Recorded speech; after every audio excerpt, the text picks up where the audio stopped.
Assalamualaikum warahmatullahi wabarakatuh.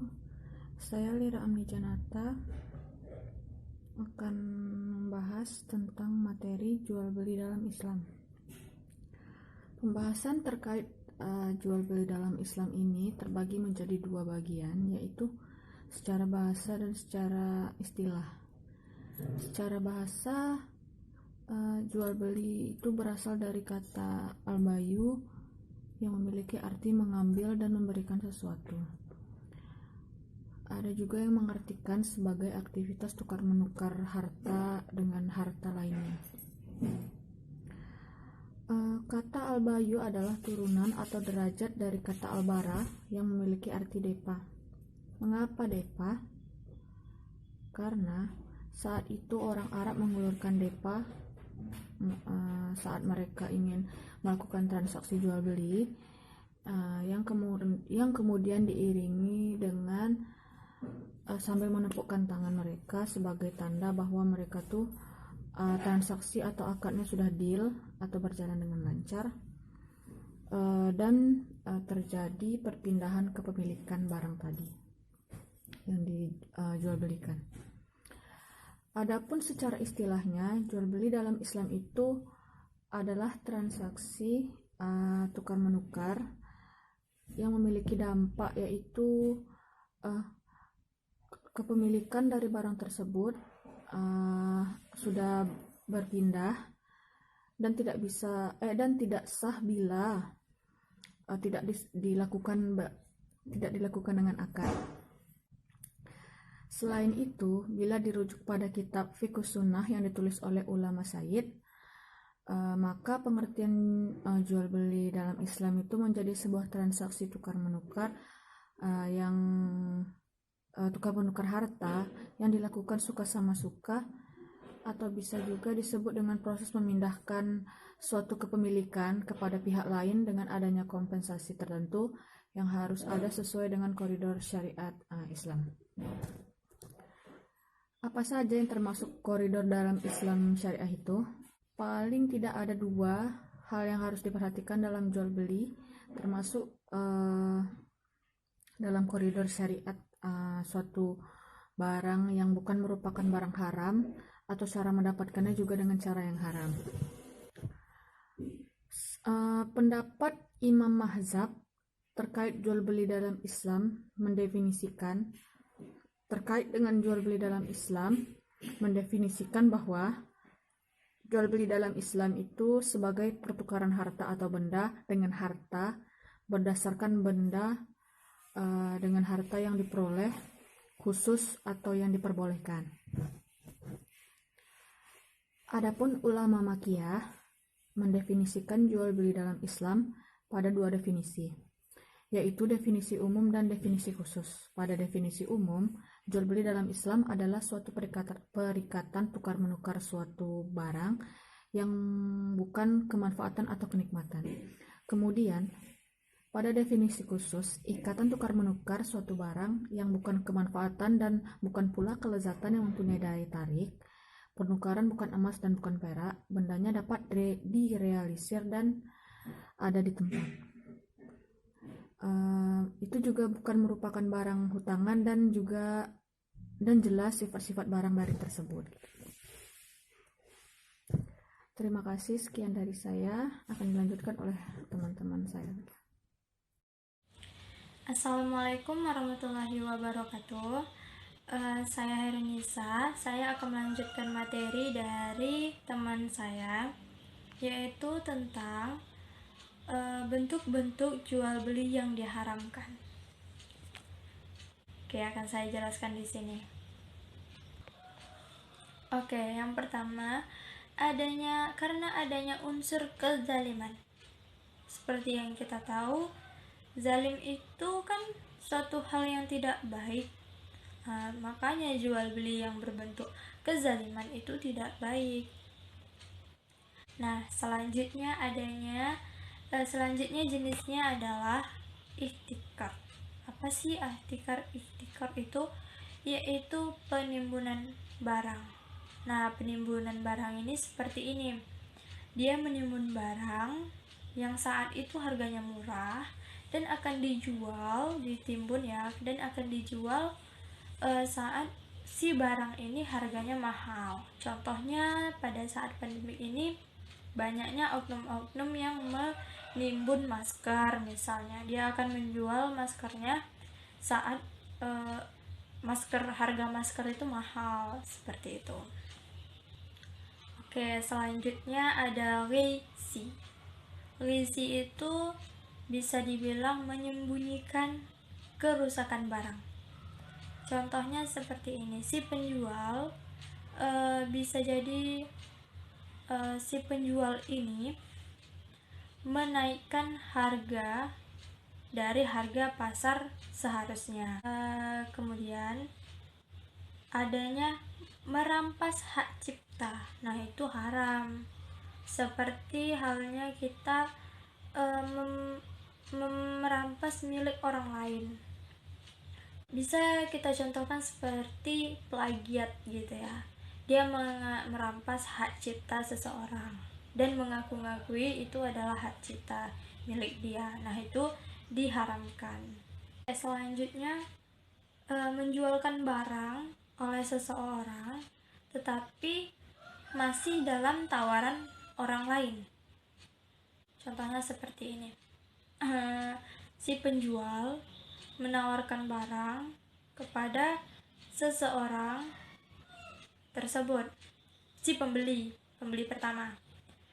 Tetapi karena adanya si pembeli yang kedua yang lebih memiliki kedudukan atau dia kenal atau siapa gitu kan, dia memberikan barang yang belum sempat ditawar dan belum adanya jual beli kepada si pembeli pertama, tapi barangnya udah dikasih aja sama si penjual kepada si pembeli kedua karena dia ada kedudukan tadi.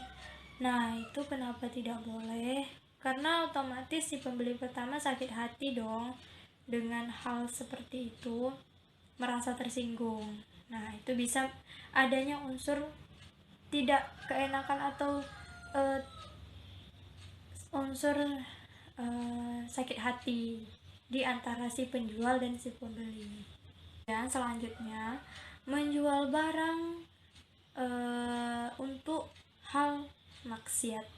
Misalnya si penjual minuman beralkohol atau arak, narkoba, atau dia menjual senjata tajam kepada si perampok. Nah, itu nggak boleh karena nantinya adanya unsur kejahatan. Kemudian adanya transaksi berjangka. Nah, ini transaksi yang antara transaksi jual beli dan bayar tunai itu ada waktu jangkanya, nggak langsung ada barangnya seperti itu. Nah, ini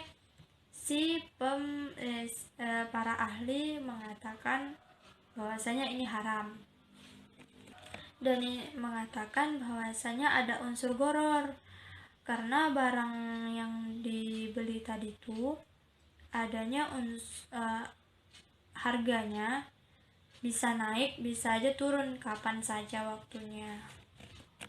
Nah, kemudian adanya asuransi. Banyak dari kita, terutama kalangan umat Islam yang memakai asuransi itu banyak ya, termasuk saya mungkin menggunakan asuransi. Nah, ini menjadi perdebatan ulama juga bahwasanya asuransi itu bisa dikatakan halal atau bahkan haram. Nah, kenapa asuransi itu menjadi perdebatan oleh beberapa ulama? Karena di situ adanya pembebanan di suatu pihak. Nah, karena itu masih menjadi perdebatan, nah lebih baik mungkin dari kita menggunakan transaksi syariah yang memiliki ketentuan-ketentuan secara Islam dan mempunyai nilai-nilai tertentu menurut Islam. Nah, kemudian jual beli secara ainah. Ini nih jual beli yang dengan tempo. Maksudnya adalah seseorang menjual sesuatu dengan harga yang dengan tempo harga. Kemudian sesuatu itu diserahkan kepada pihak pembeli. Tetapi si penjual ini membelinya lagi kepada pihak pembeli dengan harga yang tidak sama atau harganya lebih murah, karena si pembeli tadi belum mencapai harga yang ditarget, misalnya masih ngutang lah ya, sehingga si penjual membelinya lagi dengan harga yang lebih murah. Nah, itu nggak boleh, itu haram hukumnya ya. Kemudian yang ketiga, adanya unsur riba. Nah, unsur riba, kita tahu kan riba itu seperti apa. Nah, saya contohin saja. Riba itu seperti kita meminjam uang kepada rentenir dan membayarkan lebih dari uang yang kita pinjam, seperti adanya bunga. Nah, itu riba, karena melebihi dari aslinya, dan kita ketahui riba itu tidak boleh, karena bisa dibilang juga secara perlahan itu mengambil hak orang lain. Baiklah, sekian materi yang saya sampaikan. Assalamualaikum warahmatullahi wabarakatuh. Baiklah, saya Juni Indriani dari kelas manajemen 4C akan melanjutkan penjelasan tentang jual beli yang diperbolehkan beserta contohnya. Dasar dan kriteria penentuan suatu jual beli, apakah termasuk kategori halal atau haram atau dilarang. Tentu dengan kembali pada dasar hukum dan kriteria atau rencana hukum agama yang telah ditentukan oleh Islam. Sedangkan jika ditinjau dari segi akad, jual beli dapat dibagi menjadi beberapa macam. Kendati pun demikian, semua pembagian ini tidak bisa dilepaskan dari aspek kebolehan atau kehalalan dan keharaman jual beli. Untuk menguraikan materi jual beli secara komprehensif, maka tulisan ini dibagi menjadi dua bagian. Bagian pertama, tulisan ini mengurai soal macam-macam jenis jual beli, baik dan tinjauan hukum halal atau haram maupun khusus ditinjau dari aspek akad atau transaksinya. Sedangkan pada kesempatan berikutnya, penulis akan menjelaskan secara spesifikasi tentang macam-macam jenis jual beli yang halal dan haram serta banyak dijumpai dalam transaksi jual beli yang dilakukan masyarakat. Dengan demikian, tulisan ini dapat dijadikan sebagai salah satu tuntunan untuk menakar atau mengukur suatu sistem jual beli yang dijalankan, termasuk jenis yang diharamkan atau yang dihalalkan. Baiklah, contoh-contohnya beberapa bentuk jual beli yang diperbolehkan dalam Islam. Yang pertama, bai al-syiah bi al-naq, yaitu menjual suatu barang dengan alat tukar resmi atau uang. Jenis jual beli ini termasuk salah satu jenis jual beli yang paling banyak dilakukan dalam masyarakat dewasa ini. Contohnya yaitu membeli pakaian atau makanan dengan uang rupiah sesuai dengan harga barangnya yang telah ditentukan. Yang kedua yaitu ba'il al-muqayyadah, yaitu jual beli suatu barang dengan barang tertentu atau yang sering disebut dengan istilah barter. Jenis jual beli ini tidak hanya terjadi pada zaman dahulu saja, namun juga masih menjadi salah satu pemilah masyarakat dewasa ini. Contohnya seperti menukar beras dengan jagung, pakaian dengan tas, atau binatang ternak dengan barang-barang tertentu. Yang ketiga, bai al-salam, yaitu jual beli barang dengan cara ditangguhkan penyerahan barang yang telah dibayar secara tunai. Praktik jual beli jenis ini dapat digambarkan dengan seorang penjual yang hanya membawa contoh atau gambar suatu barang yang disertai penjelasan jenis, kualitas, harganya, sedangkan barang yang dimaksud tidak dibawa pada saat transaksi terjadi. Contohnya adalah membeli perabotan rumah tangga seperti kursi, meja, atau lemari dari seseorang sales yang menawarkan barang dengan membawa contoh, gambar, atau foto barang tersebut. Selanjutnya, barang itu dikirim kepada pembeli setelah dibayar terlebih dahulu. Nama saya Kris Hakimi, saya akan menjelaskan tentang ayat dan tafsir tentang jual beli. Ayat di Al-Quran yang menjelaskan tentang jual beli ada di surat Al-Baqarah ayat 275 sampai 278. Hukum yang terkandung di dalamnya adalah: yang pertama, diperbolehkannya semua praktik jual beli yang tidak ada larangan syar'i di dalamnya. Yang kedua, diharamkannya riba dan dimaklumatkan perang dari Allah dan Rasulnya, karena riba sangatlah tidak boleh dan sangat dibenci oleh Allah.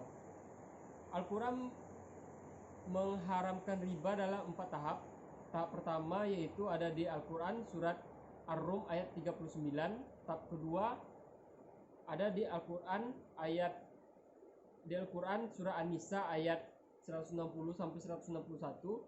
Tahap 3 ada di surat Ali Imran ayat 130, dan tahap keempat ada di surat Al-Baqarah ayat 275 sampai 278. As-Sunnah juga menjelaskan beberapa praktek riba dan larangan bagi pelakunya. Ada sebuah hadis yang menyatakan, yang artinya Rasulullah melaknat pemakan riba, yang memberi, yang mencatat, dan 2 saksinya. Rasulullah bersabda bahwa mereka semua sama. Dengan dalil qoti di atas, maka sesungguhnya tidak ada celah bagi umat Islam untuk mencari-cari argumen demi menghalalkan yang namanya riba. Sudah jelas riba itu haram dan tidak akan pernah halal. Bunga bank adalah riba, jadi haram hukumnya menerima bunga bank.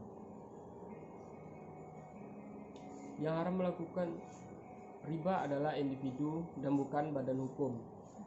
Pendapat-pendapat yang mengharamkan bunga bank, yang pertama yaitu Majelis Tarjih Muhammadiyah, yang kedua NU Nahdlatul Ulama, yang ketiga Organisasi Konferensi Islam atau OKI, yang keempat Mufti Negara Mesir, yang kelima ada Konsul Kajian Islam Dunia. Baiklah, demikian dari kelompok 3. Lebih dan kurangnya kami mohon maaf. Assalamualaikum warahmatullahi wabarakatuh.